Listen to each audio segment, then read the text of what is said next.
Hello everyone and welcome to this week's video tutorial.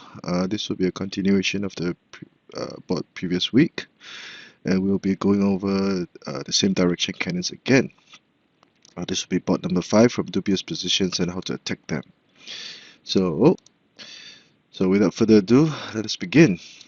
Central cannon, same direction cannons, rank chariot, file chariot, cross palace, rib chariot, riverbank chariot, proper horse. And in this spot, red would take the initiative and develop both chariots as ranked chariots in this position instead of attacking. Now, in this spot, this would be the dubious position. Now, red would play e3 plus 1 in anticipation of an attack by red with r6 plus 5 to attack the pawn and the horse. So this would be a prophylactic move, as black would be prepared to play r1 equals to 3. Now, in the same direction cannons, rank chariot versus file chariot opening system, black's horse on the third file, if it were developed as a proper horse, is often under attack, and this would be often a early target of attack by red. Now, black would play the elephant to the edge file in anticipation. Now, this would be considered to be a dubious move, as it would weaken black's formation. It would not allow the elephants to be linked at the center, etc. Instead, black should have played p3 plus 1, waited for red to play r6 plus 5 before making this move. Then this would be a more targeted approach, because now the chariot would have confirmed to have attacked the horse in this manner. Now this would be a very targeted approach, and this would also be the lesson that we'll be learning in this board. Now, since black had already consolidated his defenses over here in anticipation, would it be a good idea for the chariot to attack in this manner? Of course, the answer would be no. Instead, red will play p3 plus 1 to develop this horse. Now this would be a very clever strategy, because knowing that black would have prepared well in advance, red would not bother to attack and instead change the strategy of his moves. So black would now play p3 plus 1. A slight change in the order of moves. The order of the moves would mean a lot of difference. Red would advance his horse to attack, and black would usually play a4 plus 5 because to prepare to develop his chariot as a kingside chariot. Now note that the red chariot had not crossed the river to attack yet. Now, two other variations were also discussed. The first would be r8 equals to 6. Now, would this be a good idea to try to block the horse from attacking? Now, the answer would be no, because black's formation was now unsteady, and red would gain tempo because red would protect the horse, be prepared to play c5 equals to 4, and attack the chariot. p5 plus 1, and red would now move the horse across the river to attack. Now, this would not be a good idea because p5 was 1 has played, because if this were done, red would immediately push the pawn across the river.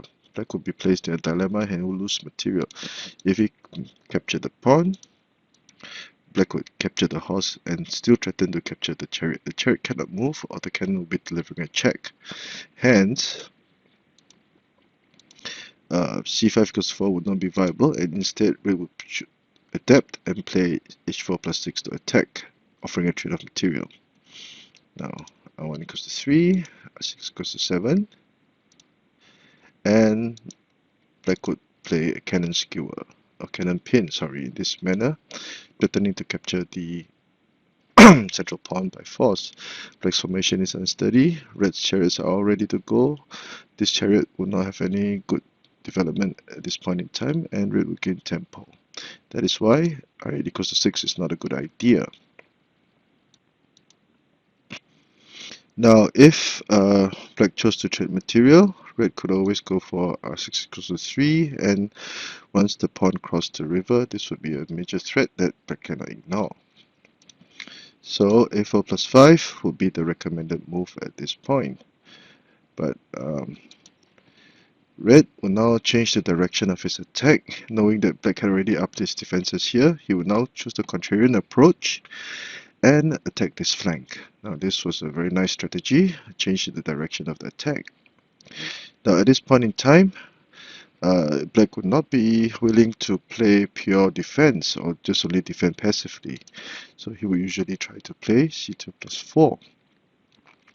Now, if c5 plus 6 were played, as Black tried to switch his formation, perhaps if we go for a cannon pin, Red would go with b3 plus 1 and offer a trade of chariots. So at this point in time, Red would have Black would be in all sorts of trouble because this flank is simply too weak to withstand the attack of the chariot. 1 equals to 4 would not be a viable approach either. c5 equals to 3, threatening to capture the cannon and then gain material. Black would move c5 equals to 6, and Red would cleverly retreat his horse at this point in time. Now the cannon would now be attacking the horse. The horse cannot move the riverbank, or this would be an immediate checkmate. Hence, Black would usually defend in this manner with h7 plus minus 9, retreating his horse to protect the elephant. But in doing so, this would lose some tempo. Red would trade chariots, and then Red would play c3 equals to 4 to offer a trade of cannons to further weaken Black's formation. So at this point in time, Red would have gained considerably in the game. And faced with this, that is why c2 plus 4 is usually played. And faced with this, Red will continue to change the direction or target of his attack with r6 equals to 2. Well, it may seem that Red would have lost tempo, but this was a good idea because now Red will be attacking this flank over here. At this point in time, there were two major counters that were discussed. Sorry. The first would be r8 plus 4. The second would be r8 minus 4. Now, it would be a very bad idea to try to think that Black would gain material by capturing the central cannon, because h7 plus 5 would be played, and Black can only play r8 plus 4. He cannot capture the cannon, thinking that by delivering a check, Red would, say for example, make this move and think that Red would lose material. But in fact, if c5 plus 4 were played, Red would deliver a cross check and capture the chariot instead. And Black could lose the chariot and Red would have a winning position. So that is why r8 plus 4 has to be played. But Red would instead capture the central cannon, threatening to go for the upper horse attack. There's always the possibility of h5 plus 7, but h5 plus 3 would be perhaps a better option. So for example, Red would boldly sacrifice his chariot, Red would go for check, and the cannon would now be prepared to deliver a final blow. c5 equals to 6 was a nice move. The Black chariot cannot move over here, otherwise the horse would capture it. So Black would be forced to sacrifice material to save his king. It would be Red would have even the material odds at this point in time, and it would be 2 cannons, 2 horses versus Black's 2 horses and 1 chariot. And Red would play c6 plus 1, threatening to checkmate with c8 equals to 6, forcing Black to move the advisor so that he could move to the central file if need be. And Red will push the pawn across the river, threatening the Black horse and protecting his horse at this point in time, and he would have a winning position. So that is why c2 equals to 5 is not viable. So in variation A, Black would trade chariots with r8 plus 4. After trading chariots, Black would try to establish his presence on the central file. Check, and Red would up his defenses. Black would finally move his chariot and red would offer a trade of material. Now this is a tightly knit and powerful attack.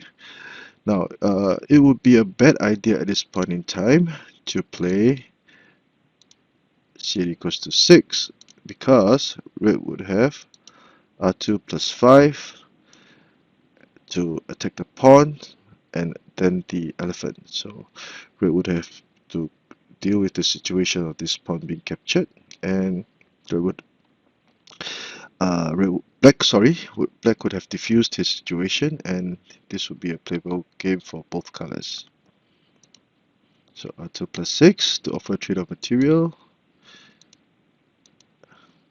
Again, black would target the pawn, e3 plus 1 to protect this very important pawn, h3 plus 4 to attack, and red would capture an elephant.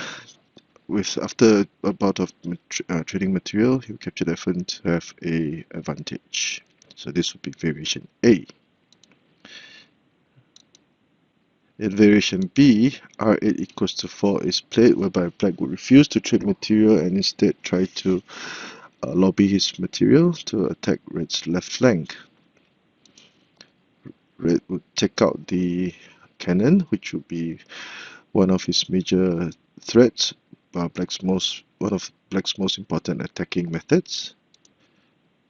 p3 plus 1 for pawn sacrifice, and red will cleverly offer a trade of material, which black will place black in a dilemma.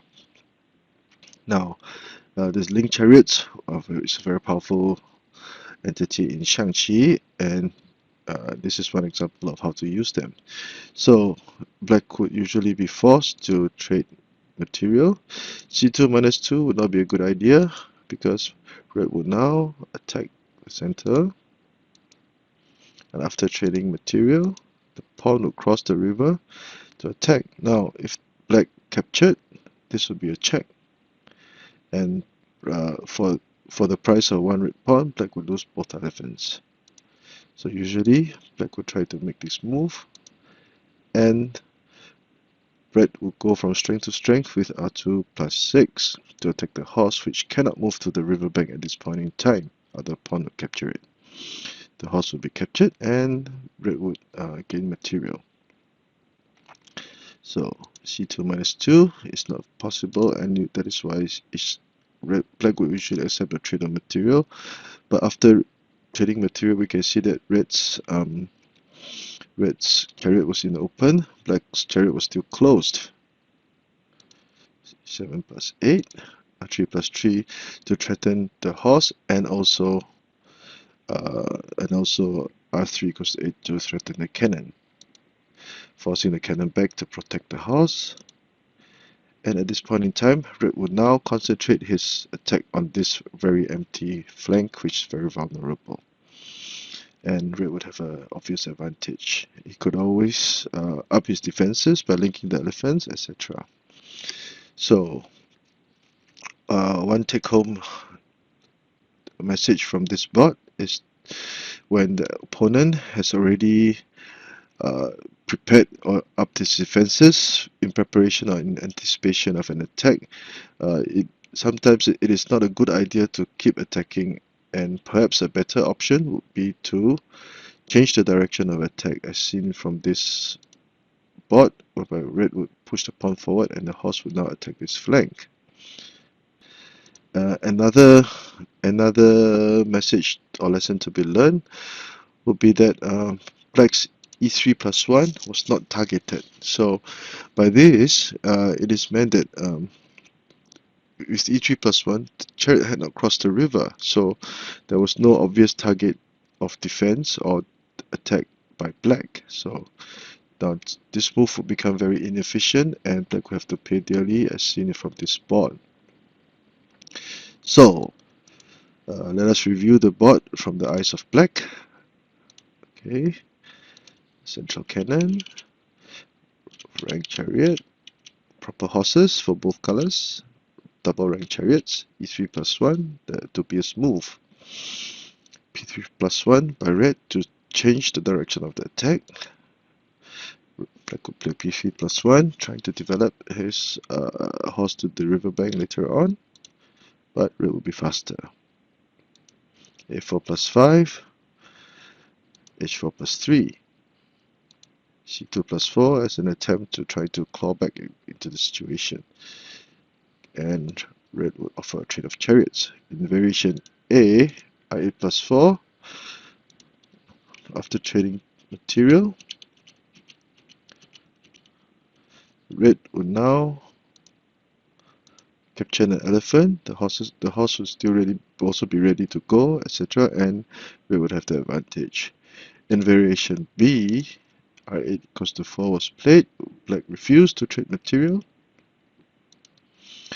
Red would take out black's most important attacking piece, and this was a good idea because this cannon had moved away.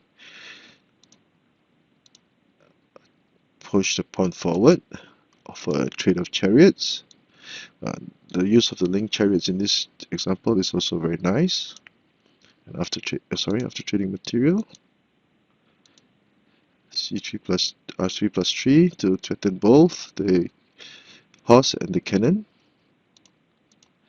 and red would alter the direction of his attack. So I hope you've enjoyed this short video and you've learned some opening theory from this board. I personally like, of the 3 opening books, I personally like this book the most because it teaches very fundamental concepts in the Xiangqi opening using very nice examples. So if you like the work that I've been doing and you would like to know more, please do subscribe to my channel and give me a thumbs up for this video. Thank you.